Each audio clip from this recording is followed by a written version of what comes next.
RCF. Depuis août 2008, à l'appel de Monseigneur Gilbert Louis, évêque émérite de Châlons, une équipe de prêtres de la communauté Saint-Martin est installée au sein du diocèse de Châlons. 4 prêtres aujourd'hui, dont un qui va bientôt quitter le diocèse pour de nouvelles missions, dont Antonin Dichamp, vicaire de l'espace missionnaire Châlons et Champagne-Sud. Bonjour, don Antonin. Bonjour Christopher, merci de me recevoir. Avec grand plaisir. Alors on dit vicaire, mais il y a plusieurs casquettes pour don Antonin. On peut aussi citer aumônier, bénévole aussi de la prison, de la maison d'arrêt. Effectivement, oui. Voilà, cérémoniaire pour l'évêque, voilà, de l'évêque, et puis prêtre accompagnateur de plusieurs établissements scolaires. Vous êtes bien renseigné. Oui, beaucoup de fonctions ici au diocèse de Châlons d'Antonin. Alors après une décennie au service du diocèse, quels sont les moments qui vous ont le plus marqué durant ces années ? Ah bah ça serait difficile de faire un condensé comme ça. Ce qui est sûr, c'est que c'est non seulement ces 10 années, mais c'est les premières années. Et oui. Forcément, ça marque d'une manière particulière, comme ce qu'on a vécu quand on est enfant, ça nous marque d'une manière particulière pour toute la vie. Il y a quelque chose d'un peu similaire. C'est comme ça que j'ai découvert le ministère, que j'ai appris à être prêtre. Donc forcément, j'ai beaucoup reçu ici.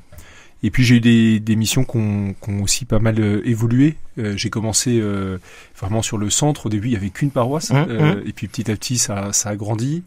Là, les dernières années, j'ai pu avoir d'être plus en première ligne sur Sainte-Thérèse et Saint-Mémy. Donc voilà, c'est une manière de découvrir et d'apprendre beaucoup de choses, de faire beaucoup de découvertes, de rencontres et d'apprendre à être prêtre. Pendant 10 ans déjà, c'est passé vite. Ça passe très vite, ça passe très très vite. Comment décririez-vous l'évolution justement de l'église de Châlons au cours de votre mission pendant ces 10 dernières années ? La chose la plus notable, il me semble, c'est les changements d'évêques. Oui. En arrivant, c'était Monseigneur Louis, après il y a eu Monseigneur Touvet, et puis là, Monseigneur Javary qui est arrivé. Et chaque évêque donne une direction, il y a une ambiance qui se crée avec cet évêque. Donc je trouve ça assez notable de se dire qu'on a changé beaucoup d'évêques. Et je pense qu'il y a une complémentarité qui peut se mettre en... Chaque évêque apporte des choses et permet de découvrir d'autres aspects et d'avancer et de répondre à ce que Dieu attend de nous aujourd'hui. Et vous avez plus connu pendant ces 10 années forcément Monseigneur François Touvet, qui a apporté son projet missionnaire prophète de l'espérance, avec ses oasis notamment. Et bien cette transformation, vous le disiez il y a quelques instants, vous êtes arrivé dans une paroisse, maintenant on parle espace missionnaire, il y a eu un grand changement quand même là-dessus. Pour vous, ce changement s'est bien passé ? Alors surtout nous, quand la communauté est arrivée, c'était essentiellement pour la pastorale des jeunes. Oui. Et en arrivant sur le diocèse, le gros de la mission, c'était d'aller sur les établissements scolaires, d'accompagner la pastorale des jeunes. Et puis avec la baisse du nombre de prêtres, la charge pastorale, la charge paroissiale a beaucoup augmenté. Donc ça, c'est vrai que ça a été un changement sur ces 10 ans. Petit à petit, on s'est redéployé. Et les deux sont des magnifiques missions. Et dans les deux, c'est sûr qu'on est beaucoup plus en flux tendu qu'il y a quelques années. Autrefois, sur les paroisses, vous aviez eu plusieurs prêtres. Sur les établissements, vous avez eu plusieurs prêtres. Et puis aujourd'hui, vous avez un prêtre pour plusieurs établissements, plusieurs paroisses. Donc c'est sûr que c'est une autre manière de travailler, c'est une autre manière de faire. Et il faut apprendre à le faire. Voilà. On désire qu'il y ait d'autres prêtres qui arrivent. Mais il faut faire avec la situation dans laquelle nous sommes.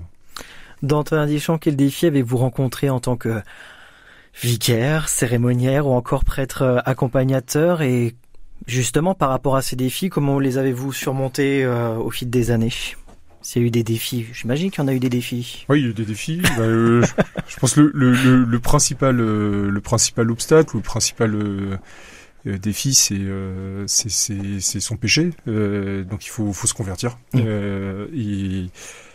Tout est pas parfait, mais c'est sûr que j'ai appris et puis j'ai essayé de changer, de découvrir, de suivre ce que Dieu nous demande et on découvre petit à petit ce que Dieu nous demande et ce à quoi il nous appelle. Je pense que c'est le plus grand défi auquel on est confronté, de suivre en vérité l'appel de Dieu. Quand je vous ai interrogé à plusieurs reprises sur les ondes de RCF, on fait un petit retour en souvenir, si j'ai envie de dire, j'en profite, puisque c'est vraiment l'interview qui est réalisée pour. Je me dis, dans Antonin, quand j'interroge sur les ondes de RCF, c'est pour parler de la chasse de la Toussaint. La chasse de la Toussaint, c'est quelque chose que vous avez porté vraiment depuis de nombreuses années. Alors forcément, vous n'êtes pas seul, vous avez quand même une petite équipe qui vous entoure, mais c'est quelque chose que vous teniez à cœur vraiment de mettre en place chaque année, cette chasse de la Toussaint, au sein de votre paroisse. Je crois à la stabilité. Je pense qu'il faut des habitudes et que c'est aussi ça qui nous marque. Quand il y a des rendez-vous réguliers, l'église c'est quand même organisé comme ça. Il y a la messe du dimanche, il y a l'année liturgique. Et ces rendez-vous plus larges, c'est aussi une manière d'évangéliser. Les enfants aujourd'hui sur Châlons, ils connaissent ça, ils attendent la chasse de la Toussaint et c'est une manière simple et belle, je trouve, de découvrir chaque année des saints. Donc et puis c'est aussi un événement qui rayonne assez large parce qu'il y a le lien avec les commerçants, il y a cet aspect visible parce que ça se passe dans le centre-ville. Donc c'est je trouve une belle un beau projet. C'est pas moi qui l'ai monté, c'est Don Dominique. Mais je suis heureux d'avoir pu continuer ce projet et j'espère que ça continuera après. C'est tout ce qu'on peut souhaiter dans Antonin. Maintenant, parlons de la suite. Quels sont vos projets pour la suite de votre ministère après votre départ du diocèse ? Alors, c'est pas vraiment un projet. J'ai plutôt appris ça. C'est pas quelque chose que j'avais demandé, mais je vais partir pour deux choses assez différentes. Le début de la semaine, du lundi au jeudi, je vais faire des études à Paris. Donc, je vais faire ce qu'on appelle de la théologie dogmatique. Donc, c'est l'étude de la foi. Donc c'est assez large parce que dans l'étude de la foi on peut se spécialiser après dans plein de domaines. Donc je vais faire ça chez les jésuites aux facultés Loyola.